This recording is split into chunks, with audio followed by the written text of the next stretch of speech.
नमस्कार। मैं प्रीति ध्यानी एक बार फिर से आपके लिए एक कहानी लेकर आई हूँ जिसका शीर्षक है काकी। कहानी में अत्यंत मार्मिक ढंग से एक अबोध तथा मासूम बालक की मातृ वियोग की पीड़ा को व्यक्त किया गया है। कहानीकार ने यह चित्रित किया है कि बालकों का हृदय अत्यंत कोमल, भावुक तथा संवेदनशील होता है। वे मातृ वियोग की पीड़ा को सहन नहीं कर पाते हैं।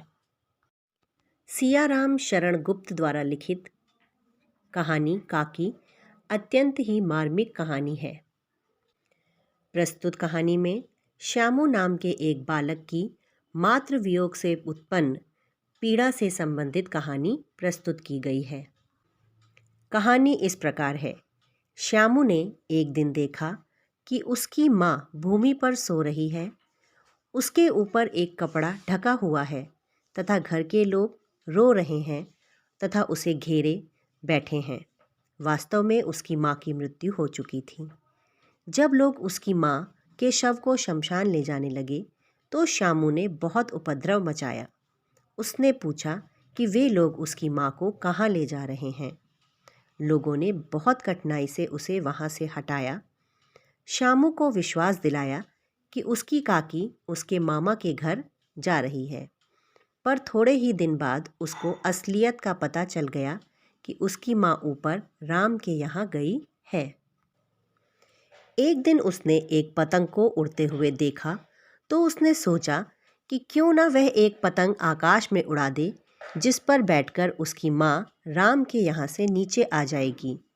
उसने अपने पिता से एक पतंग मंगवाने की प्रार्थना की। पिता ने हाँ तो कर दी पर पतंग नहीं मंगवाई। श्यामू ने अपने पिता की कोट से एक चवन्नी चुरा ली और सुखिया दासी के पुत्र भोला से पतंग मंगवा ली। पतंग की डोर बांधते समय श्यामू बोला कि वह इस पतंग को राम के यहाँ भेजना चाहता है। काकी इसे पकड़कर नीचे उतर आएगी।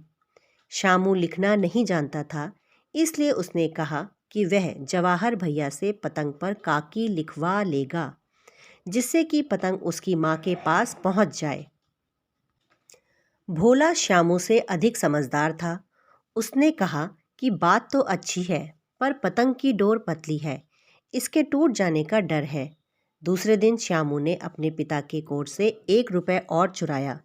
उसने भोला से 2 मोटी मोटी रस्सियाँ लाने को कहा। जब वे दोनों अंधेरी कोठरी में बैठकर पतंग में रस्सी बांध रहे थे तभी क्रोध से भरे हुए श्यामू के पिता विश्वेश्वर वहां आ धमके और पूछा, तुमने हमारे कोट से रुपया निकाला है? भोला ने डरकर सारी बात बता दी। विश्वेश्वर ने श्यामू को 2 तमाचे जड़ दिए और पतंग फाड़ डाली। भोला ने बताया कि श्यामू पतंग तानकर काकी को राम के यहाँ से नीचे उतारना चाहता है। विश्वेश्वर चुपचाप खड़े होकर कुछ सोचने लगे। जब उन्हें फटी पतंग देखी तो उस पर चिपके हुए कागज पर लिखा था काकी। अब विश्वेश्वर हतबुद्धि होकर वहीं खड़े रह गए। इस प्रकार कहानी यहाँ समाप्त हो जाती है।